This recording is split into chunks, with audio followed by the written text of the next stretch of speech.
Dear students, good morning. So today we are going to see certain topics in refrigeration and cold storage. Myself, Krishna Meni, presenting.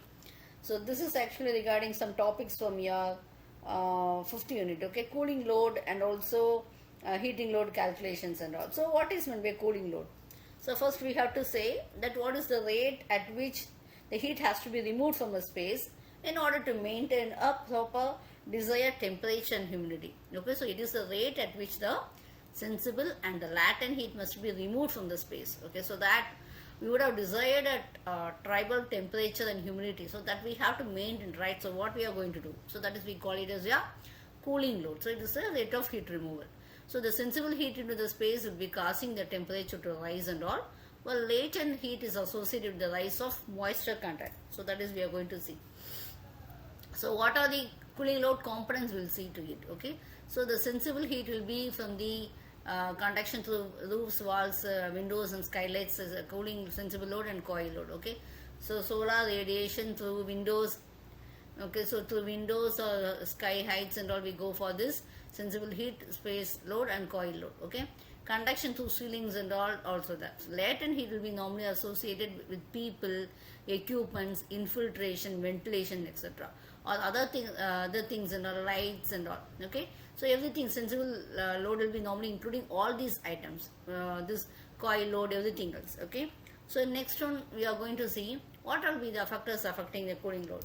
Normally, how much heat is being gained in the daytime, the orientation of your home. Okay, how is your home to the sunrise and everything else, levels of insulation, floor plan. Okay, number of types of windows they have to have, number of stories, number of occupants, square footage, etc. So how to calculate the cooling load? Okay, so that is your cooling load temperature, CLTD, that is called as we call it as how we are going to do, what is the process. It is actually when you take it as here in refrigerations and all. So what we are going to do, we are going to calculate here. Okay, when you take it as this CL, this is for cooling load temperature difference. It is a technical factor used primarily in engineering calculations for HVAC systems in building. Okay, so it is one of the common methods along with solar cooling factors and cooling load factors, etc. The purpose of CLTD is to account for the heat gain through walls, windows, etc. due to the temperature difference between the indoor and outdoor. Next one is cooling load factors. So factors are used for adjustments of heat gain. And next one is the solar cooling load. Is the factors are used for adjustment to transmission heat gains from glasses and everything else, etc. Normally, when this cooling load is the rate at which the heat is to be removed from the conditioned space to maintain a constant space. Heating load means the heat has to be added in order to maintain a comfort living space. Okay, so both will be actually one will be at very heat conditions and another will be at very cold conditions and all.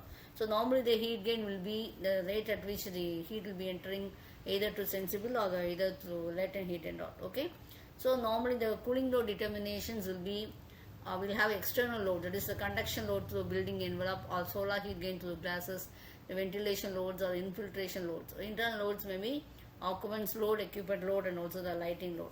Okay, so this is actually CL2D can be defined as the each valve or roof to give the same heat load for exposed surfaces to account for the combined effect of radiation, conductive storage, etc.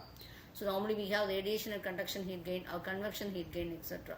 So convective gain is instantaneous, will be no delay, or heat gain will be equaling the conductive load, etc. So conductive and radiation heat gains are not instantaneous, so there will be thermal delay and all. So the cooling load factors is, if the radiation is constant, what will happen? Cooling load is equal to radiative gain. The radiation heat is periodical, then what happens is we have to calculate this for each day. Okay, so external load will be conduction load to building envelope. Okay, so it is the heat gain inside the building or room due to the temperature difference between the surrounding air and inside air. So we have it as Q is equal to unit A into CLTD. So use the overall heat coefficient, A is the surface area and cooling load temperature difference. Okay, so you can use stable walls, etc. So these are various methods that are being used for the cooling load calculations, etc. And also we have solar heat gain through glass or glazing surface. Okay, so glass is a major material of most buildings, etc. So this will be a most direct route for entry for solar radiation. So Q is equal to SHG5 is the into A into SE into CLF. Okay, so SHGF is the solar heat gain factor, so A is the glass area, SC is the shading coefficient, CLF is the cooling load factor, solar cooling load. Okay, so these are the different methods by which your cooling load or heating load can be calculated. Thank you.